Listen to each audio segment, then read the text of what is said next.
All right, what is going on, guys? Got another breakdown for UFC Austin. This one's at lightweight. An awesome fight, in my opinion. The main event in my eyes. This is the fight I'm looking forward to the most, and it says a lot because it is an absolutely stacked card. But yeah, this one's at lightweight. We got Guram Kutateladze taking on Damir Ismagulov. Ismagulov 23-1. He's going to have a 2 inch reach advantage, though Guram is an inch taller, about the same age. Guram is 30, Damir is 31, and yeah, just a lot of hype here. Guram, a Chimaev friend and training partner, came onto the scene in a big way, but I will start with Damir Ismagulov from Kazakhstan, been a very highly regarded lightweight prospect. It's funny, like you never know when to stop using the prospect label in MMA. I feel like how do you define it? But it feels like a guy who you see being ranked and trending up, but they're not quite there yet for one reason or another. And in Ismagulov's case, I think it's just activity. He only fought once in 2021 against Rafael Alves. Huge favorite in that one, like 6-1 favorite. And he does get dropped early, but he ends up grinding out a decision. He does that quite a bit. But against Magomed Mustafayev, he's supposed to fight him in Abu Dhabi this past October. And he missed weight badly. I can't remember the exact figure. I didn't look it up before this video, but he missed weight by a big number. It was kind of odd. I mean, he did do a grappling tournament a couple months later, as we can see here. So, it kind of takes away that is he injured and just kind of nursing it. We don't know. But yeah, he fought Alves in May of 2021, and then he fought Thiago Moises, who's a good fighter, in August of 2019. So, again, the record is excellent for Ismagulov. It's just been activity is kind of why we haven't seen him shoot up. And yeah, we don't really know exactly why, but again, he missed weight big time last time. But on the technical side, Ismagulov very, very well rounded. Technical striking, primary orthodox, and then on the ground, just good takedown ability, good ground and pound, very durable, and he just a lot of decisions, but they're comfortable decisions. You can see a lot of unanimous decisions. Does have some KOs, N1 global champion. A lot of his knockouts came with M1. Nobody really, he didn't fight anybody that great in M1. He fought some people with good records at the time, but he has, a lot of wins. He's 23-1. But yeah, it's just the activity that's weird with this Magulov. But on the technical side, again, just very well rounded on the feet and on the ground.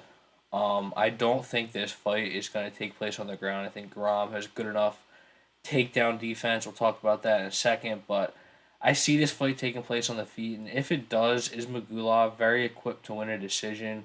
I think he's going to have the advantage in volume. Just very good striker, just very good fighter at putting a good 3 round performance together. I do think Guram is going to have the advantage in power, though, which again we'll talk about in a second. But yeah, Damir Ismagulov can't be slept on at all. Again, this is why this fight is the one I'm looking the most forward to on this entire card, which is a stacked card. But yeah, Ismagulov very well rounded, trending up for a while. He's been on a lot of people's radar. Again, it's just the activity. But for Guram Kutateladze, the Georgian Viking, friend and training partner of Khamzat Chimaev, and it shows, mentality is a big thing in MMA, and Guram is definitely mentally tough. He wills his way forward in a lot of these fights. And the record coming into the UFC isn't as spectacular as Magulov. As Magulov has a lot of wins in M1, and again, the record speaks for itself, 23-1. But for Guram, I think he kind of rode that Hamzat hype train on getting to the UFC. But he does have some fights with Brave, some very impressive fights. Some fights where he's gotten rocked against Felipe Silva. He gets rocked, stays in there, gets the knockout. Short fight, that one is on YouTube. I highly recommend it.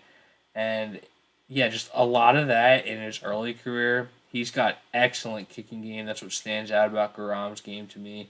Pretty big lightweight, lanky lightweight. And yeah, the kicking game is just very good. The body kicks are very heavy, primary orthodox, and the leg kicks are very heavy also. He punctuates a lot of combos with leg kicks. Had a couple nice ones against Gamrot, but on top of that, the head kick game is very all rounded. He's got more than just front kicks. His front kicks are very nice.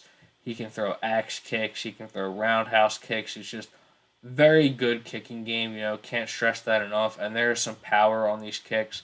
And again, you look at the UFC debut against Mateusz Gamrot, who's a beast. He's got a main event coming up. He wins that fight by split decision, very close. I think the right decision was made. Guram just had the bigger moments in rounds 1 and 2. He fended off a very good entry by Gamrot, got the single leg. He used the heel hook to get up. He creates a lot of scrambles on the ground. He's good at getting up. He wants to keep the fight on the feet primarily, but he's far from lost if it goes to the ground. That's why I think this fight is going to be contested standing up. I feel like Ismagulov is going to know that if he wants to win this fight, it's going to be to outpoint him on the feet.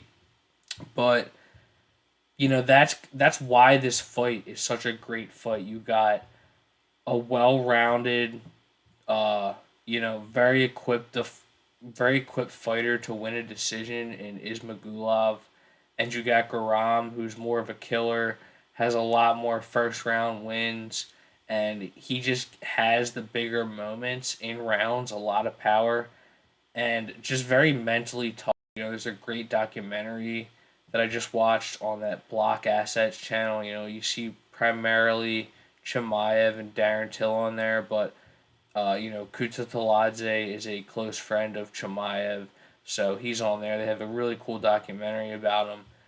This guy just has a cool life story. He's very mentally tough, and yeah, man, can't say it enough. I think it's like the fourth time I'm saying it, but this is the fight I'm looking forward to the most. And if we look at the odds, we got Guram at plus 140 and Damir Ismagulov at minus 160.